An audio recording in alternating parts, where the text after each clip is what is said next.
राधे राधे, जय श्री कृष्ण। नमस्कार, बहुत स्वागत है आपका आपके अपने YouTube चैनल आध्यात्मिक टॉक्स में।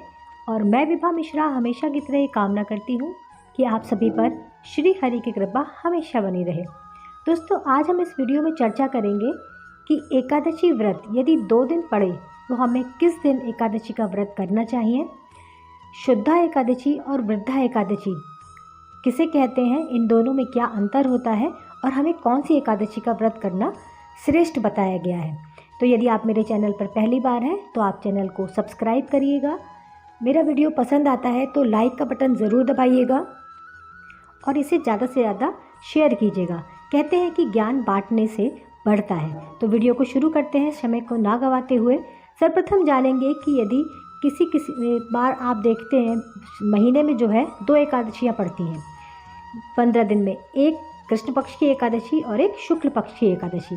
लेकिन कई बार ऐसा होता है कि एकादशी कहते हैं कि 2 दिन पड़ रही है, तो हमें व्रत किस दिन करना चाहिए, व्रत किस दिन श्रेष्ठ माना जाता है। तो सर्वप्रथम मैं आपको समझाती हूँ कि गृहस्थ लोग जो होते हैं, हम जैसे पारिवारिक सांसारिक लोग जो हैं, परिवार की गृहस्थी में रहने वाले महिलाएं हैं, पुरुष हैं, जो भी हैं, उन्हें एकादशी का किस दिन व्रत करना चाहिए।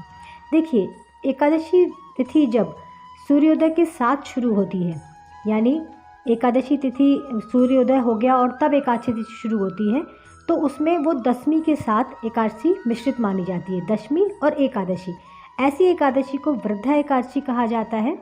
और जो एकादशी सूर्योदय के साथ शुरू होती है, सूर्योदय होने पर एकादशी तिथि लगी होती है और द्वादशी को छूती है, उसे हम शुद्धा एकादशी कहते हैं। वृद्धा एकादशी जो है वो मान्यता ऐसी है हमारे पुराणों में कि संत महात्माओं को, विधवाओं को ऐसी एकादशी करनी चाहिए जो वृद्धा एकादशी है, जो दशमी के साथ छूती हो।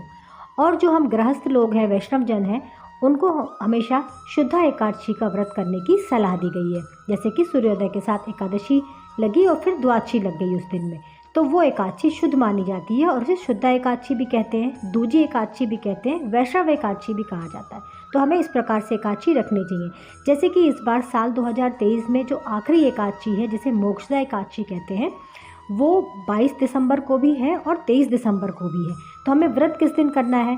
देखिए, 22 दिसंबर को एकादशी तिथि की शुरुआत जो है वो सुबह 8:15 से शुरू होकर 23 दिसंबर दिन शनिवार को सुबह 7:11 तक है। तो मैं आपको इसके उदाहरण से समझाती हूँ कि देखिए, 22 दिसंबर को जब सूर्योदय हुआ, सूर्योदय का समय जो है वो 7:15 के बाद का है। तो जब सूर्योदय हुआ तो एकादशी तिथि नहीं थी, दशमी तिथि लगी हुई थी। उसके बाद एकादशी तिथि में प्रवेश किया गया, तो वो एकादशी दशमी के साथ जुड़ गई, तो वो वृद्धा एकादशी कहलाई। और दिन शनिवार यानी 23 दिसंबर को सूर्योदय के साथ में एकादशी की शुरुआत हुई। एकादशी तिथि 7:11 तक थी, उसके बाद जो है द्वादशी लग जाएगी। तो ये एकादशी हमें शुद्धा एकादशी होती है और इसे हमें जो है 23 तारीख को इसका व्रत रखना होता है और पारण उसका अगले दिन हमें करना होता है। सूर्योदय के बाद आप कभी भी कर सकते हैं, जिसके बारे में मैंने अपने पिछले वीडियो में बताया है कि एकादशी व्रत में जो पारण का महत्व होता है वो बहुत ज़्यादा होता है। कहते हैं कि एकादशी व्रत में यदि हम समय पर पारण ना करें, द्वादशी तिथि में हमें पारण करना होता है। यदि हम पारण नहीं करते हैं तो हमें जो एकादशी का फल होता है वो प्राप्त नहीं होता है, निष्फल माना जाता है।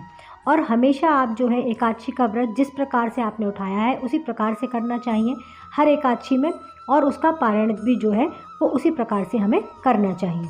तो ये जानकारी थी एकादशी के बारे में कि 2 प्रकार की एकादशी जो है वो पड़ती हैं। यदि 2 दिन पड़ जाएँ तो हमें किस दिन व्रत करना श्रेष्ठ माना जाता है। तो मैं आशा करती हूँ कि आपको ये जानकारी पसंद आएगी।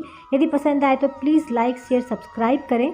धन्यवाद। राधे राधे, जय श्री कृष्ण।